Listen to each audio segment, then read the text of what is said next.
ये जनाब तो हुकूमत से जाते हुए भी अपनी हरकतों से बाज नहीं आ रहे और ऐसा लगता है जैसे लोगों को जलील करने की इन्होंने कसम खा रखी है। ना जाने कौन सी दुनिया में मगन रहते हैं जो इनको अपने मफाद के अलावा और कुछ नजर नहीं आता, क्योंकि ये जनाब बड़े ही मुअज़्ज़ज़ बनकर लोगों से मीटिंग्स करते हैं, लेकिन यकीन जानिए इनकी दो कौड़ी की भी औकात नहीं कि कोई इनको खालिस इज्जत से नवाजे। अब जाहिर है कि जैसे ड्रामेबाज ये हैं, सामने वाले को भी वैसे ही ड्रामे करने पड़ते हैं, क्योंकि इनको तो कोई ख्याल नहीं लेकिन बाकी लोग अपनी इज्जत का कोई तमाशा नहीं बनवाना चाहते। अब ये जनाब जिनको लोग शहबाज शरीफ के नाम से जानते हैं, इनका कोई भी ऐसा काम नहीं कि इनको वाकई शरीफ कहा जा सके। और सुनने में आया है कि MQM ने शहबाज शरीफ से मुलाकात की, जिसमें MQM ने निगरान हुकूमत से मुतल्लिक एतमाद में ना लेने का शिकवा किया। अब इसका मतलब समझ रहे हैं? अगर नहीं समझ आ रही तो समझने की कोशिश भी मत कीजिएगा, क्योंकि ये जनाब तो वो शख्स हैं जिनके बारे में सोचने का भी सोचना फजूल है, जिसको आज MQM ने साफ जाहिर किया, क्योंकि ये जनाब इतने काबिल हैं ही नहीं कि किसी को अपनी बात पर आमादा कर सके, और अगर गलती से किसी को आमादा कर भी लें तो वो इसी वजह से कि उनको रिश्वत दी जाती है। अब जाहिर है कि रिश्वत पर पलने वाला रिश्वत ही देगा ना, लेकिन फिलहाल ये जिस ओहदे पर फाइज हैं उसी का ही ख्याल कर ले कि इससे यंग जनरेशन पर क्या असर पड़ेगा, लेकिन कौम को बर्बाद करने वाले भला कौम के बारे में कब से सोचने लगे।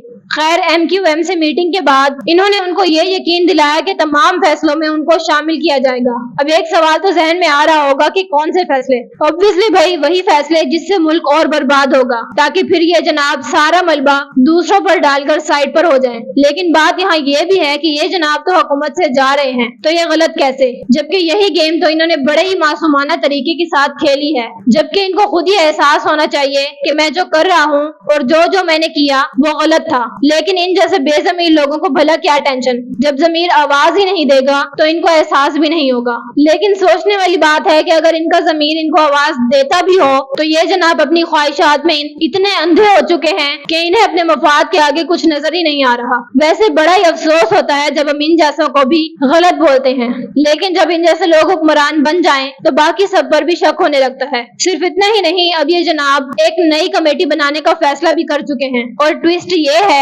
कि MQM, पीपल्स पार्टी और JUI से तीन नाम भी मांग लिए, यानी कि हुकूमत से जाने के बाद भी मुल्क को तबाह कैसे करना है उसके बारे में अभी से ही सोचा जा रहा है, और फिर से एक पक्की प्लानिंग की जा रही है, जिसका इल्जाम बाद में किसी पर भी आराम से लगा दिया जाएगा। साथ में पक्के यानी कि झूठे और मनगढ़ंत बयानात भी दे दिए जाएंगे, सिर्फ इसीलिए कि इनको सच्चा माना जाए। लेकिन इनकी शक्ल देखकर आपको कहीं से लगता है कि ये जनाब पॉजिटिव वे में भी सोचते होंगे? भाई मुझे तो ऐसा कुछ भी नहीं लगता, क्योंकि इनकी हरकतें ही ऐसी हैं जो इनकी पर्सनैलिटी पर बहुत ही ज्यादा शक करने पर मजबूर करती हैं। मगर एक सवाल और कि रिसेंटली तो इनकी पीपल्स पार्टी से लड़ाई चल रही थी, लेकिन साथ ही ये भी सुनने में आया है कि पीपल्स पार्टी और नून लीग के दुबई में मुज़ाकरात हुए थे, और अब साथ ही कमेटी का भी फैसला हो गया है, जिसमें आसिफ अली जरदारी और मौलाना फजलुर रहमान को भी अच्छा समझा जा रहा है। मगर ये जनाब बल्कि पूरी नून लीग हर वक्त मौलाना फजलुर रहमान के खिलाफ रहती थी। दो मौलाना साहब जो सिर्फ नाम के ही मौलाना हैं, इन्होंने ऐसा कौन सा जादू कर दिया है जो शहबाज शरीफ ने नई कमेटी में इनसे 3 मेंबर मांग लिए? सच पूछिए तो ये सारे के सारे सरासर ड्रामेबाज लोग हैं, जो अपने मफाद के लिए इकट्ठे भी हो जाते हैं और तमाशा करने के लिए अलग भी हो जाते हैं। ना जाने ये लोग अवाम से चाहते क्या हैं, क्योंकि ये घटिया हरकत करके अवाम से कहते हैं कि अवाम इनको सपोर्ट करे, जबकि इनका हर फैसला इस काबिल होता है कि उस फैसले के साथ साथ इन जनाब की भी छितरौल वाजिब है। कमेटी बनाने का तो बहुत वक्त है, लेकिन इनको ये जानने में कोई इंटरेस्ट नहीं कि ये लोग मजीद से मजीद महंगाई करके अवाम का क्या हाल कर रहे हैं। अवाम के एहतजाज पर ये लोग बोलते हैं कि अवाम को रिलीफ देंगे, लेकिन शायद इनकी डिक्शनरी में ऐसा कोई लफ्ज मौजूद ही नहीं जिसको ये लोग बोलकर अमल भी कर सकें, और इसी वजह से अवाम के दिलों में भी इनकी कोई जगह नहीं, क्योंकि महंगाई का सारा इल्जाम तो ये खान पर डाल देते हैं। लेकिन इन्होंने पिछले 15 महीनों में जो जुल्म किया वो नाकाबिले बर्दाश्त था। पहले तो अवाम को बाकी अखराजात की फिक्र थी,